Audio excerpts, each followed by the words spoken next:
구독과 좋아요는 큰 힘이 됩니다. 어느 화창한 오후, 한 제자가 부처님께 찾아왔습니다. 그녀의 얼굴에는 깊은 고민의 그림자가 드리워져 있었습니다. 조용히 부처님 앞에 앉은 그녀는 한참을 망설이다가 입을 열었습니다. 부처님, 저는 정말 모르겠습니다. 제 남편 말입니다. 그녀의 목소리에는 오랜 세월 쌓인 피로와 절망이 배어 있었습니다. 결혼한 지 10여 년, 처음엔 서로를 이해하려 노력했지만 시간이 갈수록 남편은 변해갔습니다. 아니, 어쩌면 처음부터 그랬던 것일지도 모릅니다. 남편은 가족에게 무관심합니다. 아이들이 학교에서 상을 받아와도, 제가 몸이 아파도, 심지어 시어머님이 편찮으셔도 별로 관심을 보이지 않습니다. 마치 남의 일인 것처럼요. 제자의 말이 이어집니다. 남편은 집에 돌아와도 늘 피곤하다며 방에 들어가 버리거나 TV만 보며 시간을 보냅니다. 가족과의 대화를 피하고 무언가를 이야기하려 하면 귀찮다는 표정을 짓습니다. 무엇보다 견디기 힘든 것은 제가 무슨 말을 해도 늘 짜증부터 내는 것입니다. 왜 그런 소리를 하느냐? 알아서 하겠다. 그만 좀 해라. 이런 말들만 돌아옵니다. 제자는 눈물을 글썽이며 계속 이야기했습니다. 부처님, 저는 정말 많은 것을 시도해 보았습니다. 매일 아침 기도를 올리며 남편이 변하게 해달라고 간절히 빌었습니다. 화가 날 때마다 참으려고 노력했습니다. 좋은 음식을 해주고 그의 옷가지를 정성스럽게 챙겨주고 그가 좋아할 만한 일들을 찾아서 해주었습니다. 하지만 아무것도 변하지 않았습니다. 오히려 남편은 그런 그녀의 노력조차 당연하게 여기는 것 같았습니다. 고마워하기는커녕 더 많은 것을 요구하는 듯했습니다. 한 번은 정말 화가 나서 따져보기도 했습니다. 당신은 왜 이렇게 무관심하냐, 가족이 뭐라고 생각하느냐고 말입니다. 하지만 그럴 때마다 남편은 더욱 화를 내며 시끄럽다, 잔소리 그만해라고 소리를 질렀습니다. 제자는 깊은 한숨을 쉬며 말을 이어갔습니다. 부처님, 저는 이제 정말 지쳤습니다. 이렇게 살다가 늙어 죽는 건 아닌가 하는 생각이 듭니다. 아이들도 아빠와 대화하는 것을 무서워합니다. 집안 분위기가 늘 무겁고 답답합니다. 그녀는 부처님을 바라보며 간절히 물었습니다. 부처님, 그 사람은 왜 이토록 변하지 않을까요? 제가 무엇을 잘못한 걸까요? 정말 방법이 없는 걸까요? 부처님은 제자의 이야기를 조용히 들으셨습니다. 그 눈빛에는 깊은 자비와 이해가 담겨 있었습니다. 이런 고민은 그녀만의 것이 아니었습니다. 수많은 사람들이 같은 고통을 겪고 있었고, 같은 질문을 던지고 있었습니다. 부처님은 잠시 침묵을 지키셨습니다. 마치 제자의 아픔을 온전히 품어주시는 것 같았습니다. 그리고 조용하고 따뜻한 목소리로 말씀하셨습니다. 사람은 바뀝니다. 간단한 한마디였지만 그 말 속에는 깊은 진리가 담겨 있었습니다. 모든 것은 변합니다. 산도 변하고 강도 변하고 사람의 마음도 변합니다. 변하지 않는 것은 이 세상에 없습니다. 당신의 남편도 예외가 아닙니다. 제자는 고개를 들었습니다. 그렇다면 왜 남편은 여전한 걸까요? 부처님은 계속 말씀하셨습니다. 그러나 남을 바꾸려 하면 바뀌지 않습니다. 이 말씀에 제자는 잠시 당황했습니다. 그동안 자신이 한 모든 노력들이 결국 남편을 바꾸려는 시도였다는 것을 깨달았기 때문입니다. 사람을 억지로 바꾸려 하는 것은 강물을 거슬러 올라가려는 것과 같습니다. 아무리 힘을 써도 물살에 밀려 제자리이거나 오히려 더 뒤로 밀려나게 됩니다. 부처님의 설명이 이어집니다. 남을 바꾸려 하는 마음 자체가 이미 상대를 있는 그대로 받아들이지 못하겠다는 거부의 마음입니다. 상대는 그 거부감을 느끼고 더욱 마음의 문을 닫게 됩니다. 마치 벽을 쌓듯이 말입니다. 제자는 고개를 끄덕였습니다. 그동안 남편과의 관계에서 느꼈던 그 막막한 벽의 정체를 알 것 같았습니다. 그렇다면 어떻게 해야 할까요? 제자가 물었습니다. 부처님은 미소를 지으며 대답하셨습니다. 자신을 바꾸면 남도 따라 바뀌게 됩니다. 이 말씀은 제자에게 새로운 깨달음을 주었습니다. 연못에 돌을 던지면 물결이 퍼져나가듯이 내가 변하면 그 변화는 주변으로 퍼져나갑니다. 내가 평온해지면 상대도 평온해지고 내가 따뜻해지면 상대도 따뜻해집니다. 부처님은 잠시 쉬셨다가 더 중요한 말씀을 하셨습니다. 특히 말을 바꾸는 것이 중요합니다. 말은 마음의 표현이자 동시에 마음을 만드는 도구이기 때문입니다.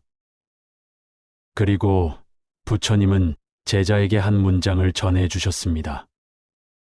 부드러운 말 한마디가 마음의 얼음을 녹인다. 이 말씀을 들은 제자는 가슴이 뛰는 것을 느꼈습니다. 뭔가 중요한 열쇠를 받은 것 같았습니다. 부처님, 그 말씀의 의미를 더 자세히 알고 싶습니다. 부처님은 고개를 끄덕이며 설명을 시작하셨습니다. 마음이 얼어붙는다는 것은 상처받고 실망하고 화가 나서 마음의 문을 닫는다는 뜻입니다. 당신의 남편도 지금 마음이 얼어붙어 있는 상태일 것입니다. 제자는 그제야 남편을 다른 시각으로 바라보게 되었습니다. 무관심하고 짜증만 내는 사람이 아니라 어떤 이유로 마음이 얼어붙은 사람으로 말입니다. 얼음은 따뜻함으로만 녹습니다. 아무리 망치로 깨려 해도 더 단단해질 뿐입니다. 부드러운 말은 그 따뜻함과 같습니다. 부처님은 제자가 그 말의 진정한 의미를 이해할 수 있도록 더 깊이 설명해 주셨습니다. 부드러운 말이라고 해서 단지 예쁜 말, 듣기 좋은 말을 의미하는 것은 아닙니다. 진정한 부드러운 말은 상대의 마음을 이해하고 공감하며 사랑으로 하는 말입니다. 부처님의 말씀이 계속됩니다. 모든 말에는 힘이 있습니다. 그 힘은 두 가지 방향으로 작용합니다. 하나는 상대를 살리는 힘이고 다른 하나는 상대를 죽이는 힘입니다. 제자는 이 말씀에 깊이 고개를 끄덕였습니다. 그동안 자신이 남편에게 했던 말들을 떠올려 보니 대부분이 상대를 죽이는 말들이었다는 것을 깨달았습니다. 거친 말은 업을 짓습니다. 상대의 마음에 상처를 주고 그 상처는 다시 나에게 돌아옵니다. 이것이 업의 법칙입니다. 부처님은 업에 대해 설명하셨습니다. 업이란 단순히 행동만을 의미하는 것이 아닙니다. 생각과 말과 행동, 이 모든 것이 업입니다. 특히 말은 가장 자주 짓게 되는 업이며 동시에 가장 큰 영향력을 가진 업입니다. 제자는 자신이 그동안 얼마나 많은 나쁜 업을 지었는지 깨닫고 가슴이 무거워졌습니다. 하지만 걱정하지 마십시오. 업은 지을 수도 있고 풀 수도 있습니다. 부드러운 말은 업을 녹입니다. 이 말씀에 제자는 희망을 느꼈습니다. 부드러운 말은 상대의 마음에 쌓인 어둠을 밝히고 얼어붙은 마음을 녹이며 다친 마음을 엽니다. 그렇게 상대의 업을 덜어주는 것입니다. 부처님은 말의 업보에 대해 더 구체적으로 설명하셨습니다. 화난 말 한마디는 상대방의 하루를 망칠 수 있습니다. 그 사람은 그 말 때문에 하루 종일 기분이 나쁘고 다른 사람들에게도 좋지 않은 말을 하게 됩니다. 이것이 악업이 퍼져나가는 방식입니다. 반대로 따뜻한 말 한마디는 상대방의 하루를 밝게 만들 수 있습니다. 그 사람은 그 말 때문에 하루 종일 기분이 좋고 다른 사람들에게도 좋은 말을 하게 됩니다. 이것이 선업이 퍼져나가는 방식입니다. 제자는 이제 부처님의 말씀을 온전히 이해하게 되었습니다. 그렇습니다. 말은 곧 업이요. 말은 곧 복입니다. 부처님의 이 말씀은 제자의 가슴에 깊이 새겨졌습니다. 당신이 지금부터 하는 모든 말이 복을 만드는 말이 될 수 있습니다. 특히 가장 가까운 사람에게 하는 말일수록 그 업보는 더욱 큽니다. 부처님은 한 가지 더 중요한 점을 강조하셨습니다. 부드러운 말을 한다는 것은 단순히 기술이나 방법이 아닙니다. 그것은 수행입니다. 자신의 마음을 닦는 수행이며 동시에 상대를 이해한 보시의 수행입니다. 제자는 이제 완전히 새로운 관점을 갖게 되었습니다. 남편에게 좋은 말을 하는 것이 남편을 위한 것이 아니라 자신의 수행이라는 것을 깨달았습니다. 부처님의 말씀을 들은 제자는 마음 깊이 결심을 했습니다. 부처님, 저는 이제 알겠습니다. 남편을 바꾸려 하는 것이 아니라 제가 먼저 변해야 한다는 것을 말입니다. 제자는 집으로 돌아가는 길에 부처님의 말씀을 되새겼습니다. 부드러운 말 한마디가 마음의 얼음을 녹인다. 이 한 문장을 마음에 새기고 오늘부터 실천해 보기로 했습니다. 첫 번째 결심은 더 이상 남편에게 따지지 않기로 한 것이었습니다. 그동안 남편이 무관심하거나 짜증을 낼 때마다 왜 그러느냐, 가족을 뭐라고 생각하느냐며 따져왔던 자신을 돌아보았습니다. 그 모든 말들이 결국 남편을 바꾸려는 시도였다는 것을 깨달았습니다. 두 번째 결심은 원망하지 않기로 한 것이었습니다. 마음속으로 저 사람은 왜 저럴까, 나만 힘들게 하려고 하나라고 생각하는 것도 일종의 말이라는 것을 깨달았습니다. 마음속의 말도 업이 된다는 부처님의 말씀을 기억했습니다. 세 번째, 가장 중요한 결심은 하루에 단 한 번이라도 남편에게 따뜻한 말을 하기로 한 것이었습니다. 처음에는 정말 어려웠습니다. 10여 년간 쌓인 습관을 바꾸는 것이 쉬울 리 없었습니다. 남편이 늘 하던 대로 무관심하거나 짜증을 낼 때마다 예전처럼 받아치고 싶은 마음이 올라왔습니다. 하지만 그럴 때마다 부처님의 말씀을 떠올렸습니다. 부드러운 말 한마디가 마음의 얼음을 녹인다.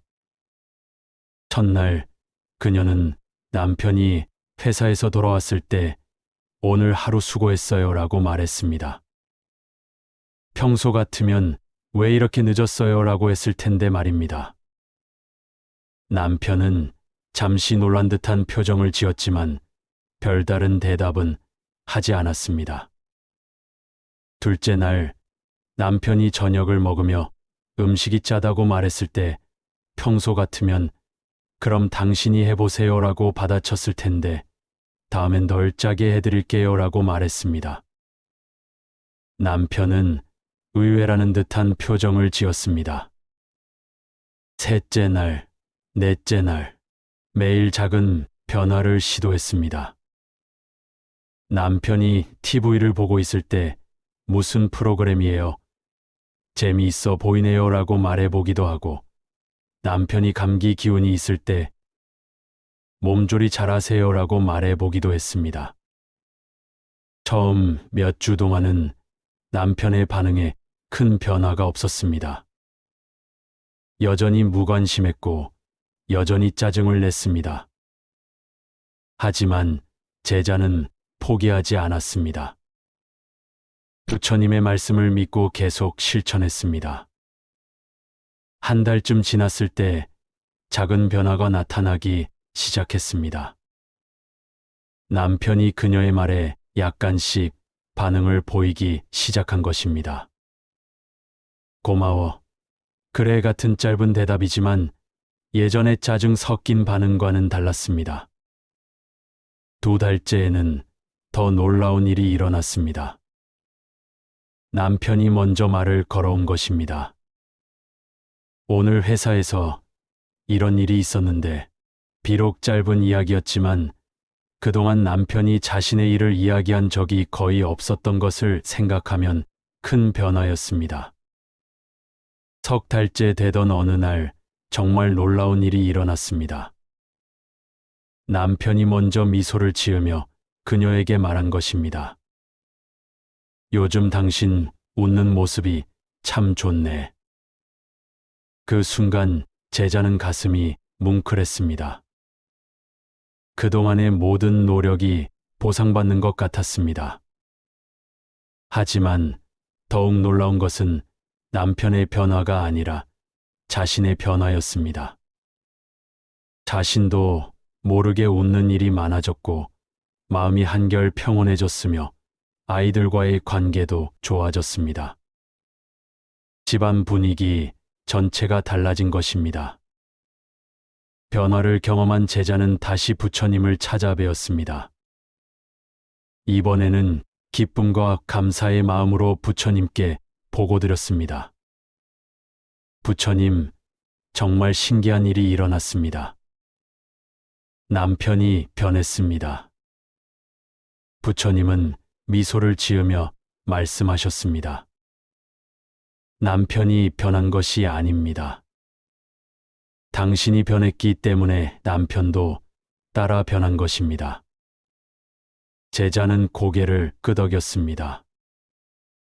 이제는 그 차이를 이해할 수 있었습니다. 부처님은 더 깊은 가르침을 주셨습니다. 악한 말은 마음의 벽을 세우고 선한 말은 마음의 문을 엽니다. 이 말씀을 들으며 제자는 그동안 일어난 변화의 원리를 완전히 이해하게 되었습니다. 당신이 그동안 해온 말들은 남편의 마음에 벽을 세웠습니다. 따지는 말, 원망하는 말, 화나는 말들이 그 벽을 점점 높이고 두껍게 만들었습니다. 제자는 자신의 과거를 반성했습니다. 하지만 부드러운 말은 그 벽을 허물고 마음의 문을 열었습니다. 처음에는 작은 틈만 열렸지만 계속된 따뜻한 말들이 그 문을 점점 더 크게 열어주었습니다. 부처님은 업의 전환에 대해 설명하셨습니다. 말을 바꾸는 일은 곧 업을 바꾸는 일입니다. 나쁜 업은 나쁜 결과를 가져오고 좋은 업은 좋은 결과를 가져옵니다. 이것은 자연의 법칙입니다. 당신이 화나는 말을 할 때마다 화의 업을 지었습니다. 그 업은 상대방의 화를 불러일으켰고 그 화는 다시 당신에게 돌아왔습니다. 이렇게 악순환이 계속되었습니다. 제자는 그동안의 악순환을 떠올리며 고개를 끄덕였습니다. 하지만 당신이 부드러운 말을 하기 시작하면서 좋은 업을 짓기 시작했습니다. 그 업은 상대방의 마음에 평화를 가져다 주었고 그 평화는 다시 당신에게 돌아왔습니다. 이것이 선순환입니다. 부처님의 설명이 계속됩니다. 복은 말에서 시작됩니다. 복이 있는 사람을 보면 말이 다릅니다. 말이 부드럽고 상대를 배려하며 감사할 줄 압니다. 그런 말들이 더 많은 복을 불러옵니다. 제자는 이제 완전히 이해했습니다. 부처님, 그렇다면 제가 앞으로 계속 이렇게 살아가면 되는 것인가요? 그렇습니다. 하지만 한 가지 더 중요한 것을 깨달아야 합니다. 부처님은 더 깊은 진리를 말씀하셨습니다. 부처님은 제자를 바라보며 중요한 깨달음을 전해 주셨습니다. 그동안 당신이 한 부드러운 말들이 정말로 누구를 위한 것이었다고 생각하십니까? 제자는 처음에는 당연히 남편을 위한 것이라고 생각했습니다.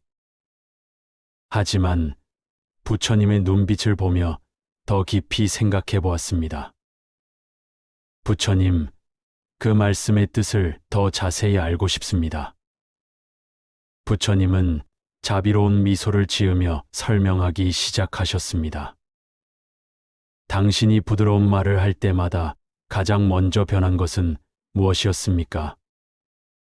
제자는 곰곰이 생각해 보았습니다.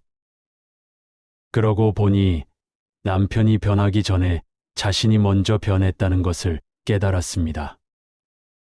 제 마음이 먼저 평온해졌습니다. 맞습니다. 부드러운 말을 하는 순간 당신 안의 분노가 사라졌습니다. 원망이 사라졌습니다. 괴로움이 사라졌습니다. 부처님의 말씀이 계속됩니다.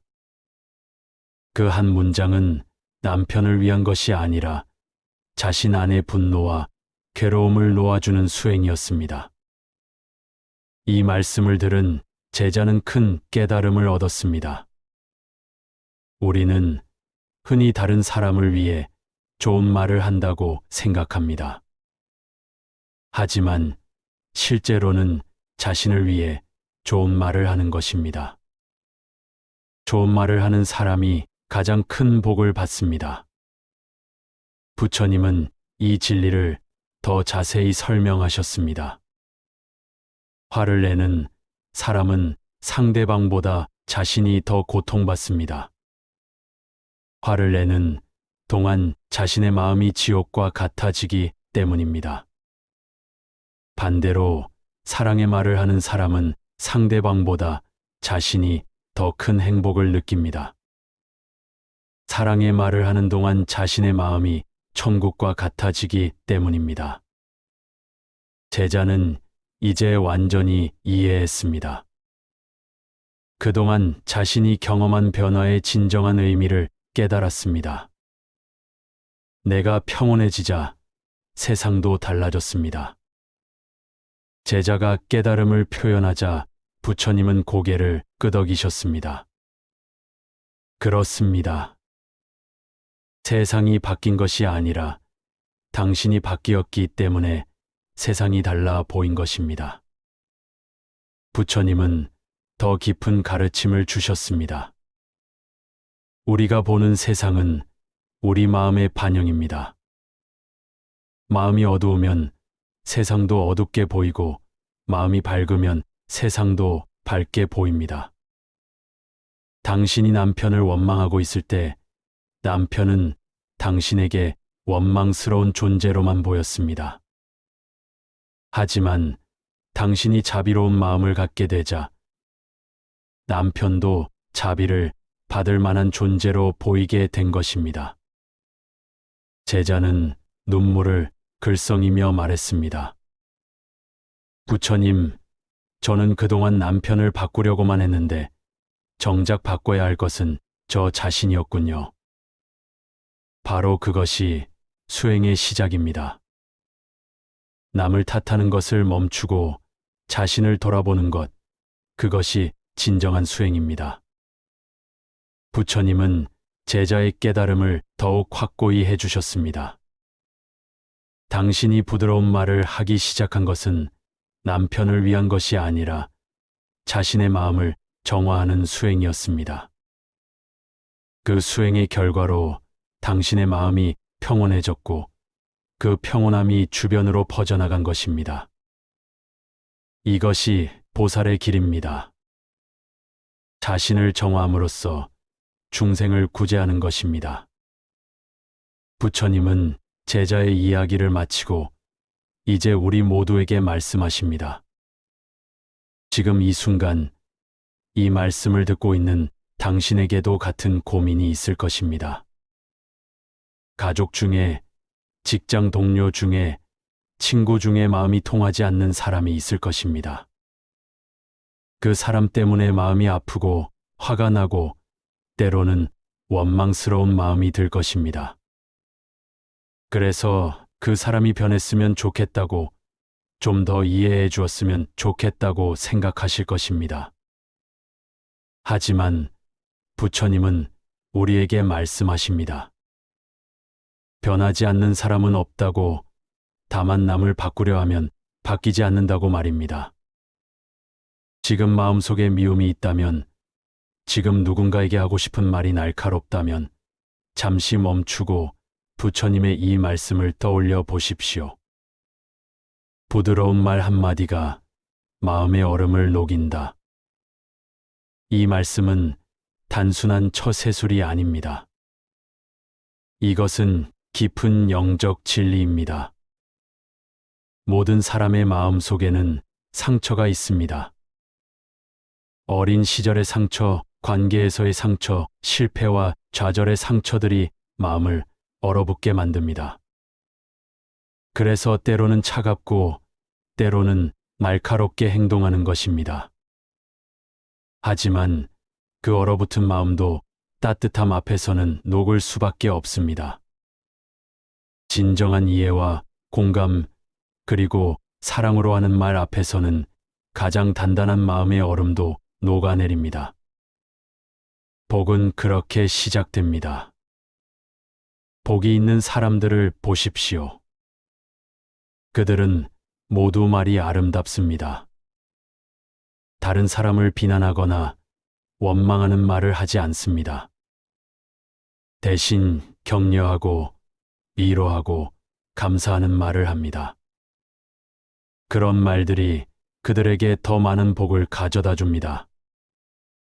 사람들이 그들을 좋아하고 도움을 주고 싶어 하며 함께 있고 싶어 합니다. 반대로 복이 없는 사람들을 보십시오.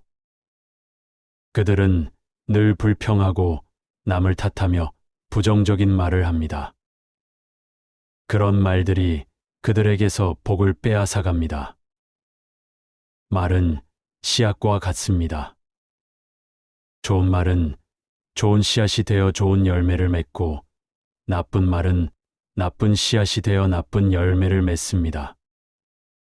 오늘부터 당신의 말을 바꿔보십시오. 가장 가까운 사람부터 시작하십시오. 가족에게, 배우자에게, 자녀에게 부드러운 말을 해보십시오. 고생했어요. 감사해요. 사랑해요. 이런 간단한 말들이 얼마나 큰 변화를 가져오는지 직접 경험해 보십시오. 처음에는 어색할 수도 있습니다. 습관을 바꾸는 것은 언제나 어렵습니다. 하지만 포기하지 마십시오. 부처님이 약속하셨습니다. 부드러운 말 한마디가 마음의 얼음을 녹인다고 말입니다. 부처님의 가르침을 통해 우리는 중요한 진리를 깨달았습니다. 말은 마음의 옷과 같습니다. 우리가 어떤 옷을 입느냐에 따라 사람들이 우리를 바라보는 시선이 달라지듯이 우리가 어떤 말을 하느냐에 따라 사람들이 우리를 대하는 태도가 달라집니다. 아름다운 옷을 입으면 자신감이 생기고 기분이 좋아지듯이 아름다운 말을 하면 마음이 맑아지고 평온해집니다. 내 말이 나의 얼굴입니다. 거울을 보면 자신의 얼굴이 보이듯이 내가 하는 말을 들으면 내 마음의 얼굴이 보입니다. 화난 말을 하면 화난 얼굴이 되고 사랑의 말을 하면 사랑스러운 얼굴이 됩니다. 내 말이 나의 삶을 만듭니다. 씨앗이 나무가 되고 열매가 되듯이 내가 뿌린 말들이 내 삶의 모습을 만들어갑니다. 좋은 말을 뿌리면 좋은 삶이 되고 나쁜 말을 뿌리면 나쁜 삶이 됩니다. 이제 우리는 선택할 수 있습니다. 어떤 말을 할 것인가? 어떤 마음으로 살 것인가? 어떤 복을 만들어갈 것인가? 부처님은 우리에게 길을 보여주셨습니다. 부드러운 말 한마디가 마음의 얼음을 녹인다. 이 한 문장을 마음에 새기고 살아가십시오. 오늘 하루 한마디의 말이 당신과 당신 곁의 사람을 부드럽게 하기를 바랍니다. 아침에 일어나면서 오늘도 좋은 하루가 되겠구나라고 말해 보십시오. 가족과 만날 때 당신이 있어서 행복해요라고 말해 보십시오. 직장에서 동료를 만날 때 오늘도 수고하세요라고 말해 보십시오. 힘든 일이 있을 때도 이것도 지나갈 거야 라고 말해 보십시오. 잠자리에 들 때 오늘 하루도 감사했어 라고 말해 보십시오. 이런 작은 말들이 모여서 큰 변화를 만들어낼 것입니다. 말은 기도와 같습니다. 기도할 때 우리는 가장 정성스럽고 거룩한 마음으로 말합니다. 일상의 모든 말을 기도하는 마음으로 한다면 어떨까요? 상대방을 축복하는 마음으로, 상대방의 행복을 빌어주는 마음으로 말한다면 그 말 자체가 기도가 될 것입니다. 그런 기도 같은 말들이 우리의 일상을 거룩하게 만들고 우리의 관계를 아름답게 만들며 우리의 인생을 복되게 만들어줄 것입니다. 부처님의 이 가르침이 당신의 삶에 실제적인 변화를 가져다 주기를 간절히 기원합니다. 이 말 한마디가 당신 안에 복이 되기를 바랍니다. 이 말 한마디가 당신의 가정에 평화를 가져다 주기를 바랍니다. 이 말 한마디가 당신의 모든 관계를 치유하고 회복시켜 주기를 바랍니다. 부처님의 자비가 당신과 함께 하시기를 바랍니다. 부드러운 말 한마디가 마음의 얼음을 녹인다. 이 진리를 기억하시고 오늘부터 실천해 보십시오. 당신의 인생이 복된 인생이 되기를 진심으로 기원합니다. 나무 아미타불 관세음보살